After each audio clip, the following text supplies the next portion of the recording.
Hai teman-teman, perkenalkan nama saya Alenaria Boru Purbaes, NIM F0A0180009. Video ini saya buat sebagai alternatif ujian tengah semester untuk mata kuliah kewirausahaan, yang mana dosen pengampunya terdiri dari Bapak Edwin Permana STMT dan Bapak Eristian Wibisono STMN. Pada video ini saya akan menjelaskan mengenai materi yang ketiga tentang peran dan fungsi kewirausahaan. Semua negara, baik negara maju maupun negara yang sedang berkembang, selalu melaksanakan pembangunan ekonomi, khususnya untuk negara yang sedang berkembang termasuk Indonesia. Tujuan pembangunan ekonomi dimaksudkan untuk meningkatkan taraf hidup masyarakatnya sehingga setara dengan tingkat kehidupan yang telah dicapai oleh masyarakat yang telah maju. Menurut Bapak Harjo Seputro pada tahun 1987, ada suatu dalil yang menyatakan suatu bangsa akan berkembang secara ekonomis apabila bangsa tersebut mempunyai wira swasta yang mempunyai kebebasan dan motif-motif yang mendorongnya untuk mengambil keputusan yang bersifat kewiraswastaan, yang sebetulnya berarti mengadakan inovasi, yaitu mewujudkan gagasan-gagasan baru menjadi praktik. Berikut disajikan tabel 1.3 di mana jumlah pengangguran berdasarkan tingkat pendidikan.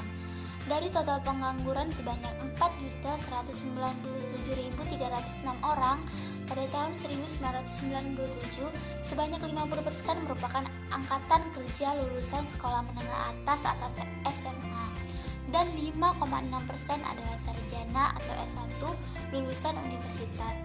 Menyikapi keadaan tersebut, di atas Suparman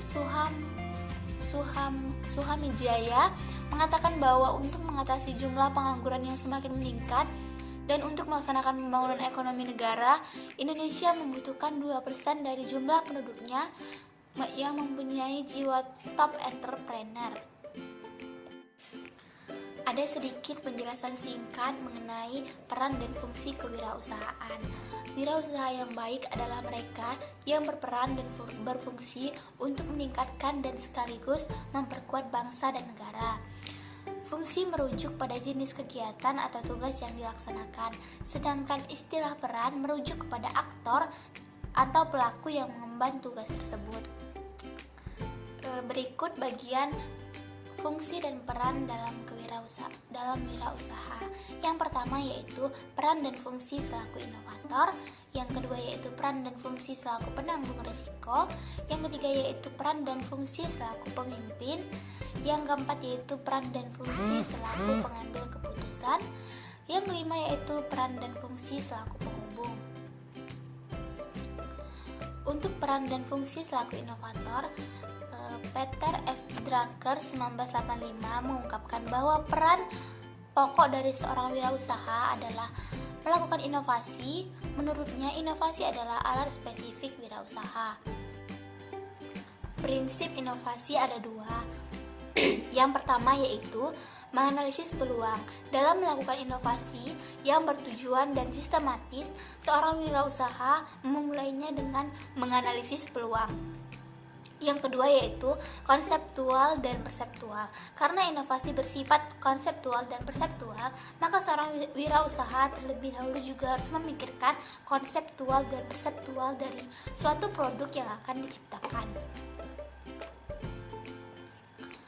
Yang selanjutnya yaitu peran dan fungsi selaku penanggung risiko.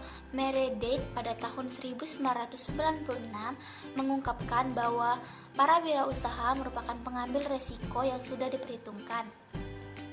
Para wirausaha juga berperan sebagai pengambil risiko yang realistik, yaitu suatu situasi yang berisiko dan menantang tetapi dapat dicapai.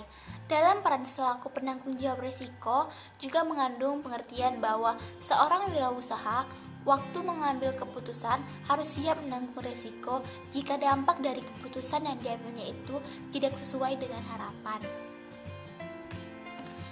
Yang selanjutnya yaitu peran dan fungsi selaku pemimpin. Salah satu peran penting dari seorang wirausaha adalah berperan selaku pemimpinan. Peran seorang pemimpin memiliki beberapa peran, yaitu yang pertama, menjelaskan hasil apa yang dituntut. Yang kedua yaitu memastikan bahwa setiap orang memahami perannya. Yang ketiga, memahami bagaimana kesesuaian setiap tugas tertentu dalam organisasi dan tujuan-tujuannya. Yang keempat yaitu merencanakan bagaimana tugas itu harus dilaksanakan. Yang kelima yaitu menentukan sumber daya yang dibutuhkan. Dan yang keenam, mengalokasikan setiap sumber daya yang sesuai. Yang ketujuh, memastikan bahwa proses dan struktur organisasi sesuai dengan tugas tersebut. Yang kedelapan, memantau kemajuan pelaksanaan tugas. Dan yang kesembilan, menilai hasil dan meninjau kembali proses secara keseluruhan. Yang keempat yaitu peran dan fungsi selaku pengambil keputusan. Setiap wirausahawan harus melakukan peran sebagai pengambil keputusan dalam situasi pekerjaan yang bagaimanapun. Dari sinilah masa depan usaha dan organisasi akan ditentukan. Menurut Bolton pada tahun 1987, terdapat 3 jenis keputusan yang harus diambil oleh seorang wirausaha. Yang pertama yaitu keputusan yang sifatnya rutin atau routine decision, yaitu jenis keputusan yang diambil berdasarkan atas alternatif solusi yang sudah dipersiapkan sebagai respon terhadap permasalahan yang secara relatif sudah diketahui dengan baik. Pada jenis keputusan ini, alternatif keputusan dari setiap masalah yang muncul sudah dipersiapkan.